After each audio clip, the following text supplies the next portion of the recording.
ਵਾਹਿਗੁਰੂ ਜੀ ਕਾ ਖਾਲਸਾ ਵਾਹਿਗੁਰੂ ਜੀ ਕੀ ਫਤਿਹ। ਇੱਥੇ ਹਾਜ਼ਰੀਨ ਸਾਰੀਆਂ ਮਾਨਯੋਗ ਸ਼ਖਸੀਅਤਾਂ ਨੂੰ ਮੇਰੇ ਵੱਲੋਂ ਪਿਆਰ ਭਰੀ ਸਤਿ ਸ਼੍ਰੀ ਅਕਾਲ। ਮੇਰਾ ਬੋਲਣ ਦਾ ਵਿਸ਼ਾ ਹੈ ਸਿੱਖ ਧਰਮ ਦੀ ਸੇਵਾ ਪਰੰਪਰਾ ਵਿੱਚ ਬੀਬੀਆਂ ਦਾ ਯੋਗਦਾਨ। ਪਹਿਲਾਂ ਵੀ ਇਹ ਕਈ ਵਾਰ ਵਿਚਾਰ ਹੋ ਚੁੱਕੀ ਹੈ ਕਿ ਸਿੱਖ ਧਰਮ ਵਿੱਚ ਸੇਵਾ ਦਾ ਮਹੱਤਵਪੂਰਨ ਸਥਾਨ ਹੈ। ਸੇਵਾ ਸੰਸਕ੍ਰਿਤ ਦੇ ਸ਼ਬਦ ਸੇਵ ਦਾ ਵਿਕਸਿਤ ਰੂਪ ਹੈ। ਸੇਵ ਦੇ ਅਰਥ ਹਨ ਸੇਵਾ ਕਰਨਾ, ਚਾਕਰੀ ਕਰਨਾ, ਭਰੋਸਾ ਰੱਖਣਾ, ਪੂਜਾ ਕਰਨੀ। ਸਿੱਖ ਧਰਮ ਵਿੱਚ ਸੇਵਾ ਦਾ ਸੰਕਲਪ ਅਤੀ ਵਿਸ਼ਾਲ ਹੈ। ਗੁਰਮਤਿ ਦੇ ਤਿੰਨਾਂ ਸਿਧਾਂਤਾਂ ਨਾਮ ਜਪਣਾ, ਕਿਰਤ ਕਰਨਾ, ਵੰਡ ਛਕਣਾ ਵਿੱਚ ਸੇਵਾ ਦਾ ਸੰਕਲਪ ਸ਼ਾਮਿਲ ਹੈ। ਗੁਰਬਾਣੀ ਵਿੱਚ ਤਨ, ਮਨ, ਧਨ ਅਤੇ ਸੁਰਤ ਦੀ ਸੇਵਾ ਦਾ ਵਰਣਨ ਮਿਲਦਾ ਹੈ। ਨਿਸ਼ਕਾਮ ਭਾਵ ਰੱਖਦਾ ਹੋਇਆ ਸਾਧਕ ਇੱਕ ਮਨ ਹੋ ਕੇ ਜਦੋਂ ਸੇਵਾ ਵਿੱਚ ਲੀਨ ਹੋ ਜਾਂਦਾ ਹੈ ਤਾਂ ਉਸ ਨੂੰ ਪਰਮਾਤਮਾ ਦੀ ਪ੍ਰਾਪਤੀ ਹੋ ਜਾਂਦੀ ਹੈ। ਸੇਵਾ ਕਰਤ ਹੋਵੇ ਨਹਿਕਾਮੀ, ਤਿਸ ਕੋ ਹੋਤ ਪ੍ਰਾਪਤ ਸੁਆਮੀ। ਸਿੱਖ ਧਰਮ ਵਿੱਚ ਸੇਵਾ ਨੂੰ ਇੰਨੀ ਮਹਾਨਤਾ ਪ੍ਰਾਪਤ ਹੈ ਕਿ ਸੇਵਾ ਦੀਆਂ ਹਜ਼ਾਰਾਂ ਮਿਸਾਲਾਂ ਮਿਲ ਜਾਂਦੀਆਂ ਹਨ। ਗੁਰੂ ਜਨਾਂ ਦੀ ਸੇਵਾ ਸਿੱਖ ਧਰਮ ਦੇ ਆਰੰਭ ਤੋਂ ਹੀ ਪ੍ਰਤੱਖ ਹੈ। ਸਿੱਖ ਧਰਮ ਵਿੱਚ ਗੁਰੂ ਸਾਹਿਬਾਨ ਦੇ ਨਾਲ ਨਾਲ ਗੁਰੂ ਮਹਿਲਾਂ ਦੀ ਪਰੰਪਰਾ ਵੀ ਚੱਲੀ ਆਈ ਹੈ। ਗੁਰੂ ਮਹਿਲ, ਗੁਰੂ ਜਾਨੀਆਂ, ਗੁਰੂ ਭੈਣਾਂ, ਗੁਰੂ ਪੁੱਤਰੀਆਂ, ਗੁਰੂ ਨੂੰਹਾਂ, ਗੁਰੂ ਪ੍ਰੇਮਣਾ ਅਤੇ ਗੁਰੂ ਘਰ ਦੀਆਂ ਬੇਨਾਮ ਸ਼ਹੀਦ ਸਿੰਘਣੀਆਂ ਗੁਰੂ ਘਰ ਨੂੰ ਸਮਰਪਿਤ ਹਨ।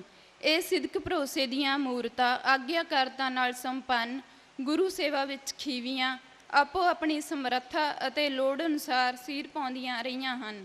ਸਿੱਖ ਇਤਿਹਾਸ ਦਾ ਅਧਿਐਨ ਇਹ ਸਪਸ਼ਟ ਕਰ ਦਿੰਦਾ ਹੈ ਕਿ ਇਸਤਰੀਆਂ ਨੇ ਕਿੰਨੀ ਬਹਾਦਰੀ ਸਦਕਾ ਜੰਗਾਂ ਯੁੱਧਾਂ ਵਿੱਚ ਮਹੱਤਵਪੂਰਨ ਭੂਮਿਕਾ ਨਿਭਾਉਂਦਿਆਂ ਹੋਇਆਂ ਸਿੱਖ ਧਰਮ ਵਿੱਚ ਸੇਵਾ ਦੇ ਸੰਕਲਪ ਨੂੰ ਸਾਕਾਰ ਕੀਤਾ ਹੈ। ਸਿੱਖ ਇਤਿਹਾਸ ਇਹਨਾਂ ਬੀਬੀਆਂ ਦੀ ਸੇਵਾ ਭਾਵਨਾ, ਸਿਦਕ, ਬਹਾਦਰੀ ਦੀਆਂ ਮਿਸਾਲਾਂ ਨਾਲ ਭਰਿਆ ਪਿਆ ਹੈ। ਪਰੰਤੂ ਆਪਣੇ ਪੇਪਰ ਤੇ ਸਮਾਂ ਸੀਮਾ ਨੂੰ ਧਿਆਨ ਵਿੱਚ ਰੱਖਦੇ ਹੋਏ ਅਸੀਂ ਸੇਵਾ ਦੀ ਮੂਰਤ ਕੁਝ ਸਿੱਖ ਬੀਬੀਆਂ ਸੰਬੰਧੀ ਹੀ ਚਰਚਾ ਕਰਾਂਗੇ। ਸਭ ਤੋਂ ਪਹਿਲੀ ਸੇਵਾ ਦੀ ਮੂਰਤ ਸ਼੍ਰੀ ਗੁਰੂ ਅੰਗਦ ਦੇਵ ਜੀ ਦੀ ਸੁਹਿਰਦ ਪਤਨੀ ਮਾਤਾ ਖੀਵੀ ਜੀ ਹਨ। ਮਾਤਾ ਖੀਵੀ ਜੀ ਹਰ ਵੇਲੇ ਸੇਵਾ ਲਈ ਤਤਪਰ ਰਹਿੰਦੇ ਸਨ। ਸੇਵਾਮਈ ਰੁਝੇਵੇਂ ਦੇ ਬਾਵਜੂਦ ਵੀ ਖੀਵੀ ਜੀ ਪਤੀ ਸ਼੍ਰੀ ਗੁਰੂ ਅੰਗਦ ਦੇਵ ਜੀ ਦੀ ਸੇਵਾ ਤੋਂ ਕਦੇ ਕੁਤਾਹੀ ਨਹੀਂ ਸਨ ਕਰਦੇ। ਗੁਰੂ ਜੀ ਦੇ ਖਾਣ ਪੀਣ ਪਹਿਨਣ ਦਾ ਪੂਰਾ ਧਿਆਨ ਰੱਖਦੇ। ਜੋ ਵੀ ਉਹ ਮੂੰਹੋਂ ਕਹਿੰਦੇ ਉਸ ਨੂੰ ਪੂਰਾ ਕਰਕੇ ਆਪਣਾ ਧੰਨ ਭਾਗ ਸਮਝਦੇ ਅਤੇ ਉਹਨਾਂ ਦੀ ਭਗਤੀ ਵਿੱਚ ਕਦੇ ਵਿਘਨ ਨਾ ਪੈਣ ਦਿੰਦੇ। ਮਾਤਾ ਖੀਵੀ ਜੀ ਉਹ ਸੁਭਾਗੀ ਇਸਤਰੀ ਹਨ ਜਿਨ੍ਹਾਂ ਨੂੰ ਗੁਰੂ ਨਾਨਕ ਦੇਵ ਜੀ ਦੀ ਸੇਵਾ ਕਰਨ ਦਾ ਵੀ ਅਵਸਰ ਪ੍ਰਾਪਤ ਹੋਇਆ। ਗੁਰੂ ਨਾਨਕ ਦੇਵ ਜੀ ਦੁਆਰਾ ਚਲਾਈ ਲੰਗਰ ਪ੍ਰਥਾ ਵਿੱਚ ਮਾਤਾ ਖੀਵੀ ਜੀ ਨੇ ਵੱਧ ਚੜ੍ਹ ਕੇ ਸੇਵਾ ਕੀਤੀ। ਉਹ ਆਪਣੇ ਹੱਥੀਂ ਭੋਜਨ ਤਿਆਰ ਕਰਦੇ ਅਤੇ ਸਭ ਨੂੰ ਬਿਨਾਂ ਕਿਸੇ ਭੇਦਭਾਵ ਤੋਂ ਇੱਕੋ ਪੰਗਤ ਵਿੱਚ ਬਿਠਾ ਕੇ ਭੋਜਨ ਛਕਾਉਂਦੇ। ਮਾਤਾ ਜੀ ਦੇ ਲੰਗਰ ਦੀ ਸ਼ੋਭਾ ਸਾਰੇ ਪੰਜਾਬ ਵਿੱਚ ਫੈਲ ਗਈ। ਦਿੱਲੀ ਤੋਂ ਲਾਹੌਰ ਜਾਂਦੇ ਮੁਗਲ ਅਫਗਾਨ ਸਿਪਾਹੀ ਵੀ ਖਡੂਰ ਸਾਹਿਬ ਵਿਖੇ ਰੁਕ ਕੇ ਅੱਗੇ ਜਾਂਦੇ।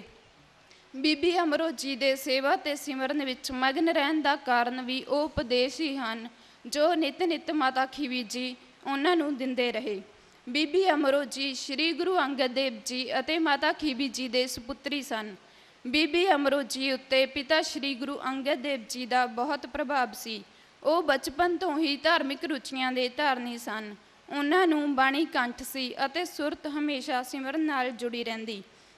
ਬੀਬੀ ਜੀ ਦਾ ਅੰਮ੍ਰਿਤ ਵੇਲੇ ਜਾਗਣਾ, ਬਾਣੀ ਪੜ੍ਹਨਾ, ਦੁੱਧ ਰਿੜਕਣਾ ਆਦਿ ਉਹਨਾਂ ਦੀ ਪਰਿਵਾਰਕ ਜ਼ਿੰਮੇਵਾਰੀ ਦਾ ਸੂਚਕ ਵੀ ਹੈ ਅਤੇ ਧਾਰਮਿਕ ਲਗਨ ਦਾ ਵੀ। ਸ਼੍ਰੀ ਗੁਰੂ ਅਮਰਦਾਸ ਜੀ ਨੂੰ ਸਿੱਖੀ ਵੱਲ ਪ੍ਰੇਰਨ ਦਾ ਮਾਣ ਬੀਬੀ ਅਮਰੋ ਜੀ ਨੂੰ ਹੀ ਪ੍ਰਾਪਤ ਹੈ, ਜਿਸ ਸਦਕਾ ਸ਼੍ਰੀ ਗੁਰੂ ਅਮਰਦਾਸ ਜੀ ਦਾ ਸ਼੍ਰੀ ਗੁਰੂ ਅੰਗਦ ਦੇਵ ਜੀ ਨਾਲ ਮਿਲਾਪ ਹੋਇਆ ਅਤੇ ਸੇਵਾ ਭਾਵਨਾ ਦੁਆਰਾ ਉਹ ਗੁਰਗੱਦੀ ਨੂੰ ਪ੍ਰਾਪਤ ਹੋਏ।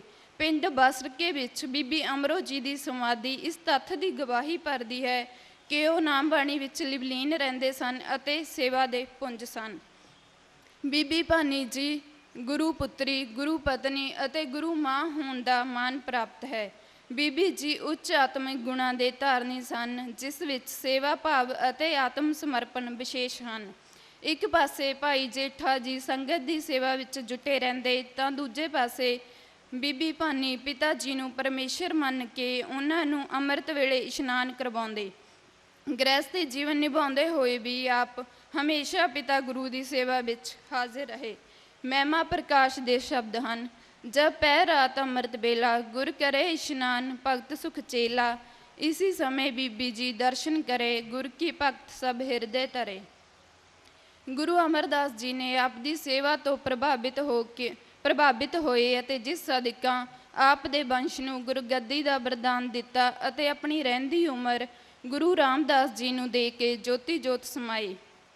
ਗੁਰੂ ਘਰ ਦੇ ਲੰਗਰ ਪ੍ਰਬੰਧ ਵਿੱਚ ਬੀਬੀ ਭਾਨੀ ਜੀ ਦਾ ਸਹਿਯੋਗ ਆਪਣੇ ਪਿਤਾ ਗੁਰੂ ਸ਼੍ਰੀ ਗੁਰੂ ਅਮਰਦਾਸ ਜੀ ਤੋਂ ਲੈ ਕੇ ਆਪਣੇ ਪੁੱਤਰ ਸ਼੍ਰੀ ਗੁਰੂ ਅਰਜਨ ਦੇਵ ਜੀ ਤੱਕ ਅਤ ਸਲਾਹੁਣਯੋਗ ਹੈ। ਆਪ ਜਦ ਵੀ ਅਸੀਸ ਦਿੰਦੇ ਤਾਂ ਵੱਡੀ ਉਮਰ ਦੀ ਨਹੀਂ, ਨਾ ਹੀ ਧੀਆਂ ਪੁੱਤਾਂ ਦੀ, ਸਗੋਂ ਨਾਮ ਸਿਮਰਨ ਅਤੇ ਸੇਵਾ ਦੀ ਅਸੀਸ ਦਿੰਦੇ। ਗੁਰੂ ਘਰ ਦੇ ਵਿਸਥਾਰ ਵਿੱਚ ਬੀਬੀ ਭਾਨੀ ਦੀ ਅਦੁੱਤੀ ਅਦੁੱਤੀ ਹੈ।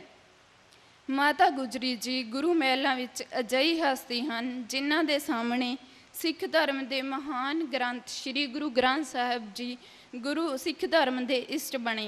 ਮਾਤਾ ਗੰਗਾ ਜੀ ਨੂੰ ਗੁਰੂ ਘਰ ਤੋਂ ਹਰ ਸੁੱਖ ਮਿਲਿਆ, ਪਰ ਮਾਂ ਦਾ ਸੁੱਖ ਨਹੀਂ। ਫਿਰ ਵੀ ਮੂੰਹੋਂ ਕੁਝ ਨਾ ਬੋਲਦੇ। ਇੱਕ ਦਿਨ ਸ਼੍ਰੀ ਗੁਰੂ ਅਰਜਨ ਦੇਵ ਜੀ ਦੇ ਹੁਕਮ ਅਨੁਸਾਰ ਮਿੱਸੀਆਂ ਰੋਟੀਆਂ, ਲੱਸੀ, ਮੱਖਣ ਦਾ ਕਟੋਰਾ ਅਤੇ ਪਿਆਜ਼ ਲੈ ਕੇ ਨੰਗੇ ਪੈਰੀ 9 ਮੀਲ ਦਾ ਸਫ਼ਰ ਤੈਅ ਕਰਕੇ ਬਾਬਾ ਬੁੱਢਾ ਜੀ ਪਾਸ ਪਹੁੰਚੇ ਤਾਂ ਬਾਬਾ ਜੀ ਨੇ ਮਾਤਾ ਗੁਜਰੀ ਜੀ ਦੀ ਸੇਵਾ ਭਾਵਨਾ ਤੋਂ ਖੁਸ਼ ਹੋ ਕੇ ਆਖਿਆ, ਤੁਰਕਾਂ ਦਾ ਸਿਰ ਭੰਨਣ ਵਾਲਾ ਬਲੀ ਯੋਧਾ, ਧਰਮ ਦਾ ਰੱਖਿਅਕ ਪੁੱਤਰ ਅਕਾਲ ਪੁਰਖ ਬਖਸ਼ੇਗਾ। ਬਾਬਾ ਬੁੱਢਾ ਜੀ ਦੇ ਆਸ਼ੀਰਵਾਦ ਸਦਕਾ ਮਾਤਾ ਗੰਗਾ ਜੀ ਦੇ ਘਰ ਸ਼੍ਰੀ ਗੁਰੂ ਹਰਗੋਬਿੰਦ ਸਿੰਘ ਜੀ ਨੇ ਜਨਮ ਲਿਆ, ਜਿਨ੍ਹਾਂ ਨੇ ਮੁਗਲਾਂ ਨਾਲ ਕਈ ਯੁੱਧ ਕੀਤੇ, ਜਿੱਤਾਂ ਪ੍ਰਾਪਤ ਕੀਤੀਆਂ ਅਤੇ ਸਿੱਖ ਧਰਮ ਨੂੰ ਹੋਰ ਮਜ਼ਬੂਤ ਕੀਤਾ। ਮਾਤਾ ਗੁਜਰੀ ਉਹ ਪੂਜਨੀਕ ਮਾਤਾ ਹੈ ਜਿਨ੍ਹਾਂ ਨੇ ਆਪਣੇ ਪਤੀ ਸ਼੍ਰੀ ਗੁਰੂ ਤੇਗ ਬਹਾਦਰ ਜੀ ਦੀ 26 ਸਾਲ 6 ਮਹੀਨੇ 13 ਦਿਨ ਤਪੱਸਿਆ ਦੌਰਾਨ ਸਾਰੇ ਦੁਨਿਆਵੀ ਸੁੱਖ ਤਿਆਗ ਕੇ ਸੇਵਾ ਕੀਤੀ।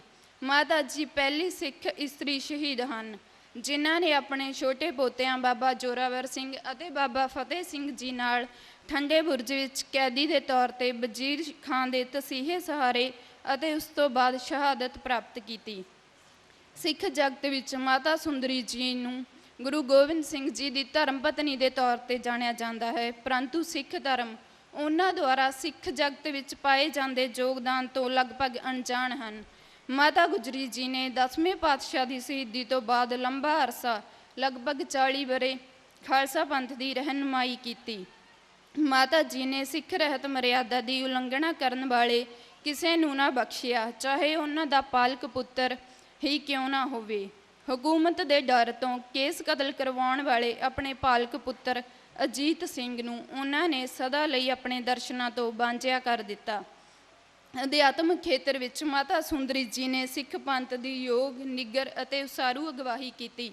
ਆਪ ਨੇ ਭਾਈ ਮਨੀ ਸਿੰਘ ਨੂੰ ਪ੍ਰੇਰਨਾ ਦੇ ਕੇ ਸ਼੍ਰੀ ਗੁਰੂ ਅੰਮ੍ਰਿਤਸਰ ਸਾਹਿਬ ਵਿਖੇ ਗੁਰੂ ਗ੍ਰੰਥ ਸਾਹਿਬ ਦੇ ਅਰਥਾਂ ਦੀ ਟਕਸਾਲ ਖੁਲਵਾਈ। ਮਾਤਾ ਜੀ ਨੇ ਗੁਰੂ ਘਰ ਦੀ ਲੰਗਰ ਪਰੰਪਰਾ ਨੂੰ ਕਾਇਮ ਰੱਖਣ ਲਈ ਸਮੇਂ-ਸਮੇਂ ਸਿੱਖ ਜਗਤ ਨੂੰ ਹੁਕਮਨਾਮੇ ਭੇਜ ਕੇ ਮਾਇਆ ਭੇਜਣ ਲਈ ਪ੍ਰੇਰਿਆ। ਮਾਤਾ ਜੀ ਦੇ ਸਮੇਂ ਖਾਲਸਾ ਪੰਥ 2 ਧੜਿਆਂ, ਤੱਤ ਖਾਲਸਾ ਅਤੇ ਬੰਦਈ ਖਾਲਸਾ ਵਿੱਚ ਵੰਡਿਆ ਗਿਆ। ਮਾਤਾ ਜੀ ਨੇ ਆਪਣੀ ਸੂਝ-ਬੂਝ ਸਦਕਾ ਇਸ ਮਾਮਲੇ ਨੂੰ ਨਜਿੱਠਿਆ ਅਤੇ ਖਾਲਸਾ ਪੰਥ ਨੂੰ ਖੇਰੂ ਹੋਣ ਤੋਂ ਬਚਾਇਆ। ਮਾਤਾ ਜੀ ਦੇ ਜੀਵਨ ਦਾ ਸਭ ਤੋਂ ਮਹੱਤਵਪੂਰਨ ਕਾਰਜ 10ਵੇਂ ਪਾਤਸ਼ਾਹ ਦੀਆਂ ਰਚਨਾਵਾਂ ਨੂੰ ਲਭਾ ਕੇ 10ਮ ਗ੍ਰੰਥ ਦਾ ਸੰਪਾਦਨ ਕਰਾਉਣਾ ਹੈ। ਮਾਤਾ ਜੀ ਨੇ ਆਪਣੇ ਜੀਵਨ ਦੇ ਅੰਤਿਮ ਪਲਾਂ ਤੱਕ ਗੁਰੂਪਤੀ ਦੁਆਰਾ ਸਾਜੇ ਖਾਲਸਾ ਪੰਥ ਦੀ ਅਗਵਾਈ ਕੀਤੀ। ਸਿੱਖ ਕੌਮ ਦੀ ਅਦੁੱਤੀ ਸੇਵਾ ਦੀ ਮਿਸਾਲ ਹੈ ਮਾਈ ਭਾਗੋ, ਜੋ ਮਰਦਾਵੇਂ ਵੇਸ ਵਿੱਚ ਘੋੜੇ 'ਤੇ ਸਵਾਰ ਹੋ ਕੇ ਯੁੱਧ ਵਿੱਚ ਸ਼ਾਮਿਲ ਹੋਈ। ਉਸ ਨੇ ਬੜੀ ਬਹਾਦਰੀ ਨਾਲ ਮੁਗਲਾਂ ਦਾ ਮੁਕਾਬਲਾ ਕੀਤਾ ਅਤੇ ਜਿੱਤ ਪ੍ਰਾਪਤ ਕੀਤੀ। ਅਨੰਦਪੁਰ ਸਾਹਿਬ ਦੀ ਲੜਾਈ ਸਮੇਂ ਗੁਰੂ ਨੂੰ ਬੇਦਾਵਾ ਲਿਖ ਕੇ ਗਏ ਸਿੰਘਾਂ ਨੂੰ ਗੁਰੂ ਘਰ ਨਾਲ ਜੋੜਨ ਵਾਲੀ ਵੀ ਮਾਈ ਭਾਗੋ ਹੀ ਹੈ। ਮਾਈ ਭਾਗੋ ਨੂੰ ਪਹਿਲੀ ਵੀਰ ਇਸਤਰੀ ਕਹਾਉਣ ਦਾ ਮਾਣ ਹਾਸਿਲ ਹੈ। ਉਪਰੋਕਤ ਵਿਚਾਰ ਚਰਚਾ ਤੋਂ ਬਾਅਦ ਅਸੀਂ ਕਹਿ ਸਕਦੇ ਹਾਂ ਕਿ ਸਿੱਖ ਧਰਮ ਦੀ ਸੇਵਾ ਪਰੰਪਰਾ ਵਿੱਚ ਬੀਬੀਆਂ ਦਾ ਯੋਗਦਾਨ ਅਤ ਸ਼ਲਾਘਾਯੋਗ ਰਿਹਾ ਹੈ। ਸਿੱਖ ਬੀਬੀਆਂ ਨੇ ਇੱਕ ਪਾਸੇ ਗੁਰੂ ਘਰ ਦੀ ਸੇਵਾ ਵਿੱਚ ਆਪਣਾ ਜੀਵਨ ਅਰਪਣ ਕੀਤਾ, ਲੋਕਾਂ ਨੂੰ ਗੁਰੂ ਘਰ ਨਾਲ ਜੋੜਿਆ। ਦੂਸਰੇ ਪਾਸੇ ਆਪਣੇ ਗ੍ਰਹਿਸਥ ਜੀਵਨ ਨੂੰ ਨਿਭਾਉਂਦਿਆਂ ਹੋਇਆਂ ਸਿਹਤਮੰਦ ਸਮਾਜ ਦੀ ਸਿਰਜਣਾ ਕੀਤੀ। ਇਹਨਾਂ ਨੇ ਆਪਣੇ ਬੱਚਿਆਂ ਨੂੰ ਧਰਮ ਦੇ ਪਾਠ ਪੜ੍ਹਾਏ, ਧਰਮ ਦੀ ਰਾਖੀ ਲਈ ਆਪਣੇ ਜਿਗਰ ਦੇ ਟੁਕੜਿਆਂ ਨੂੰ ਕੁਰਬਾਨ ਕਰ ਦਿੱਤਾ। ਲੋੜ ਪੈਣ 'ਤੇ ਜੰਗ ਦੇ ਮੈਦਾਨ ਵਿੱਚ ਵੀ ਨਿਤਰੀਆਂ ਅਤੇ ਧਰਮ ਦੀ ਰਹਿਨੁਮਾਈ ਵੀ ਕੀਤੀ। ਇਹਨਾਂ ਬੀਬੀਆਂ ਦੁਆਰਾ ਸਿੱਖ ਧਰਮ ਦੀ ਸੇਵਾ ਵਿੱਚ ਪਰੰਪਰਾ ਵਿੱਚ ਪਾਏ ਯੋਗਦਾਨ 'ਤੇ ਅੱਜ ਸਮੁੱਚਾ ਸਿੱਖ ਜਗਤ ਮਾਣ ਕਰਦਾ ਹੈ। ਧੰਨਵਾਦ।